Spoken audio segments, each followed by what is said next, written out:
કોંગ્રેસના પૂર્વ ધારાસભ્યનો પુત્ર અનિરુદ્ધસિંહ ગોહિલ ઝડપાયો છે। 15 દિવસથી ફરાર અનિરુદ્ધસિંહને પોલીસે ફાજલપુરથી ઝડપી પાડ્યો છે। કોંગ્રેસના પૂર્વ ધારાસભ્યનો પુત્ર અનિરુદ્ધસિંહ ગોહિલ ઝડપાયો છે। અનિરુદ્ધસિંહ ગોહિલે યુવતીને લગ્નની લાલચ આપી દુષ્કર્મ આચર્યું હતું। 15 દિવસથી ફરાર અનિરુદ્ધસિંહને પોલીસે ફાજલપુરથી ઝડપી પાડ્યો છે। યુવતી ગર્ભવતી થયા બાદ જબરજસ્તીથી ગર્ભપાત પણ કરાવ્યો હતો। અગાઉ અનિરુદ્ધસિંહ ગોહિલના આગોતરા જામીન નામંજૂર થયા હતા। પોલીસે આરોપી અનિરુદ્ધસિંહને કોર્ટમાં રજૂ કરી 2 દિવસના રિમાન્ડ મેળવ્યા।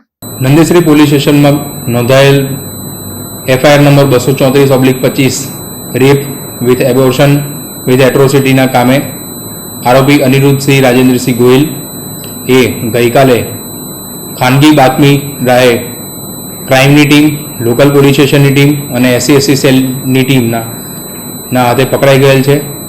ગઈકાલે એને કોર્ટની સામે પ્રોડ્યુસ કરવામાં આવ્યો હતો અને રિમાન્ડ માંગવામાં આવ્યા હતા। 2 દિવસના રિમાન્ડ માન્ય જજ સાહેબ દ્વારા મંજૂર કરવામાં આવેલા છે અને આજ રોજ એનું આણંદ જઈને આપણે રિકન્સ્ટ્રક્શન કરેલું છે ગુનાનું અને બાકી જે ગુનામાં જે વાહનો વપરાયેલા હતા એને વાહનો આપણે આજે કબજે કરેલા છે।